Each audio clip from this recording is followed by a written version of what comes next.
First of all, it's cold outside. Dude, it's freezing. I don't know what it is now, like 9 degrees or something. It's insane. Second of all, we're late. We gotta get drawing right now. So let's go. In previous videos, I've talked a lot about limiting your choices and helping to streamline the creative process by just eliminating unnecessary distractions. And those distractions can come in the form of what color do I use when every color is available to you? It can be paralyzing. So I thought today I might demonstrate what it looks like when you limit your color palette and actually how incredibly creative it forces you to become. So, as you can see on the iPad here, we've got 4 colors. That's it. 4 colors: black, red, yellow, and blue. And these could be any colors, right? I like to have a black. That's just me. And I really like yellow. I think it's fun. And red and blue are nice complementary colors. You can do a lot with these 4 colors. And I'm going to limit the number of brushes that I'm going to use. And I think this is also, it's a big thing because with digital painting, there are millions of custom brushes out there, my own included, and I love them. I have so much fun creating them, and I think you would probably have fun using them. And if you're interested in that, there's a link down in the description, so check it out. I'm going to be using my custom brushes for this project this morning, but I'm limiting myself to 2. And what I will be using is in my magic pencils category, I will use Jeff's grainy pencil and I will show you what that looks like. Let me grab a black. And just look at this. Oh my goodness, that texture is great.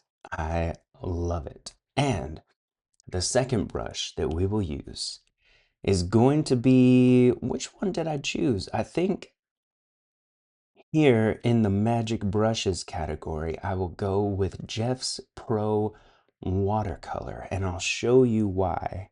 If I grab this yellow color, whoosh, just look at that texture. And you can even see how it blends.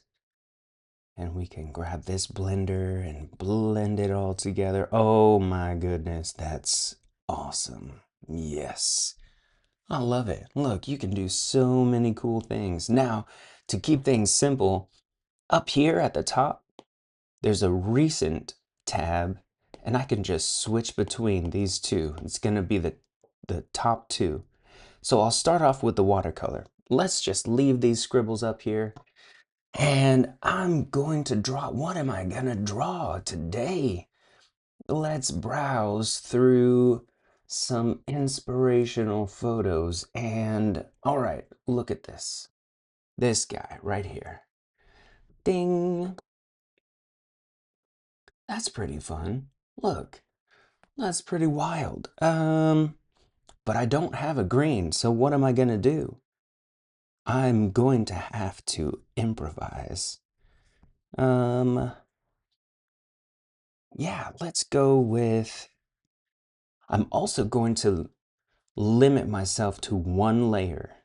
So I've got, let me just flatten these down. I've got 1 layer here, and I'm not gonna mess around with clipping masks or crazy selections or weird digital art stuff. I'm going to use 1 layer. So the way that I would approach this is I will lay down the color first. And let's just draw some leaves as we are inspired by this reference image here. And it doesn't have to look exactly like the reference image. We just need to be inspired by it. That's the purpose of the reference. It's just to bring out inspiration. Okay, now we've got a couple of those. Let's grab this black and our pencil, and we'll just add some details here.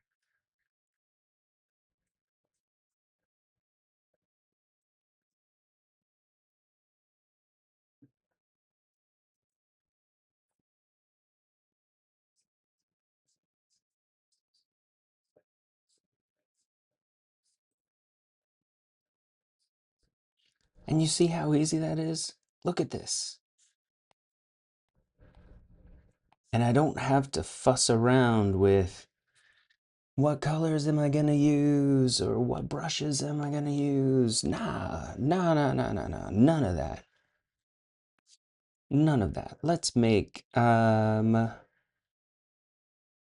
even make maybe some grass.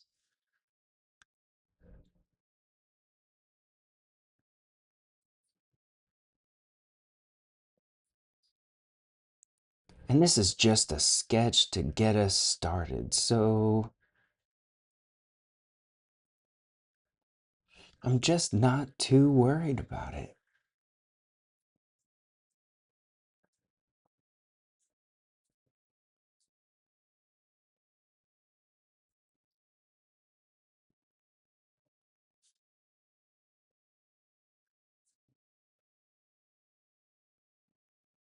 And who says you have to color inside the lines? Where's that written? There, look at that. Now we've got a nice little scribble. All right, what else are we gonna draw? Let's go back to the watercolor here. And you know what? We need some red. So let's go for, oh, what about this guy? Look at this dude. Now, how are we gonna do that?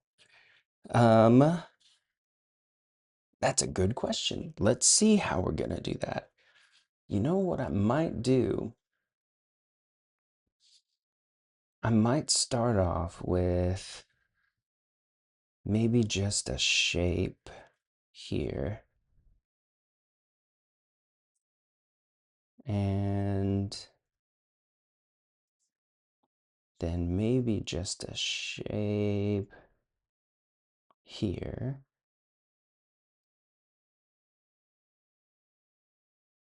And yeah, let's use a yellow also.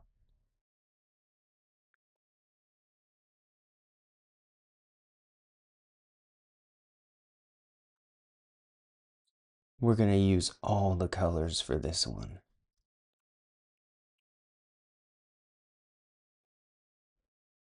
But you see what happens when you limit your color palette. I'm no longer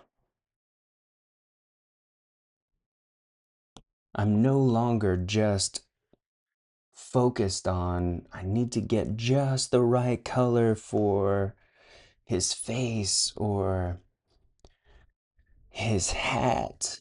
No. I have a limited palette and that's all I've got to work with. So that's what we're going to use. And then I just have to find what is the best way to use the colors that I have available to me.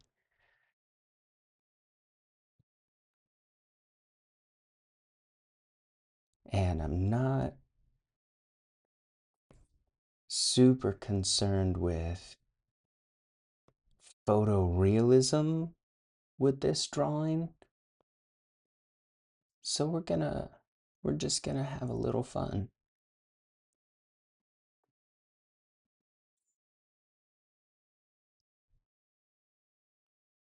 and we'll make him a little cartoony, kind of like every other character that I make.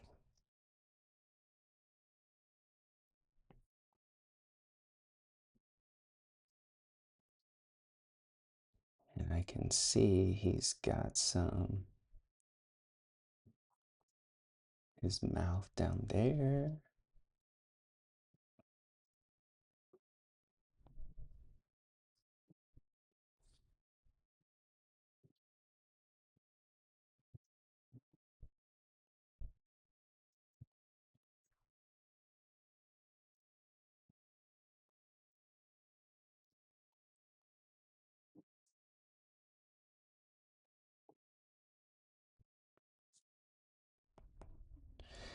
There we go. Like that's looking pretty good. And I can go back and refine all of this later, right? Like I'm not stuck with this, but as a sketch, come on, that's pretty good. And the point of all of this is to help us not get stuck with all of these endless decisions. Sometimes you need uh, a broader color palette. Sometimes that's absolutely necessary. But for a lot of projects, even professional projects, it's just easier if you limit yourself somehow. I've found with the children's book projects that I've been a part of, the last couple that I've done, if I use too many brushes, then I get caught up um, keeping track of which brushes that I've used and which colors that I've used. Because when you're working on a project that spans multiple pages, you want your style and the color to be consistent through the whole project. And if you can't keep track of what brushes or what colors have I used, it just makes it more difficult. So if you can limit yourself to this selection of colors and this style of brushes, then it just makes the whole process much easier. All right, let's do one more. Let me get to, all right, the watercolor, and I will start off with, let's do something blue. Let's see here. How about let's make a character. Let's make a character of, how about this guy? Yeah, here we go. We'll just make a very quick cartoon character of this dude.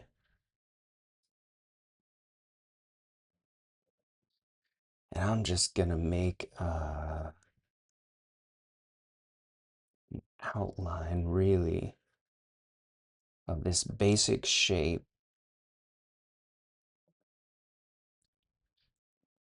just blocking in the big shape that I see here. And then let me, I'll make this part red.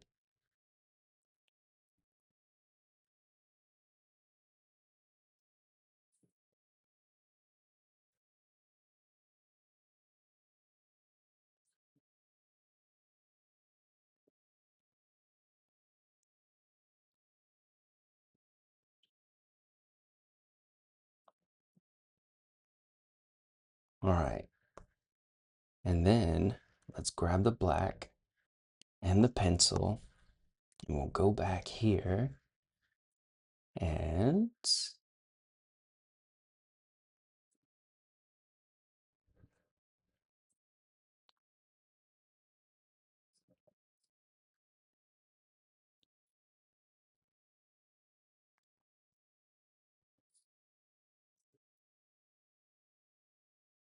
oh boy.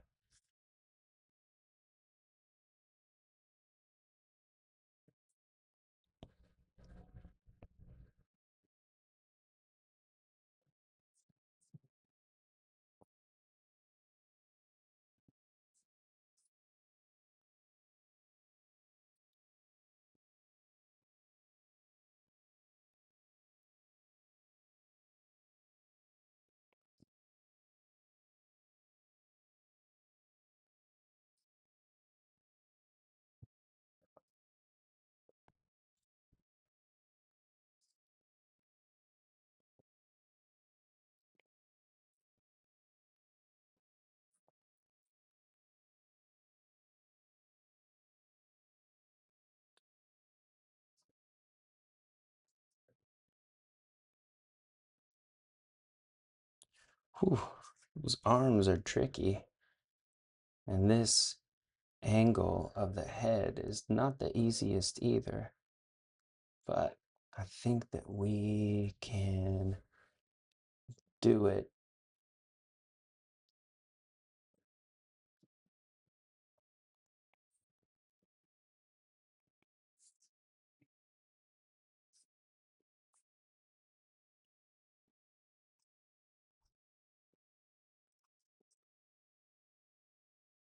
Like, that's not so bad.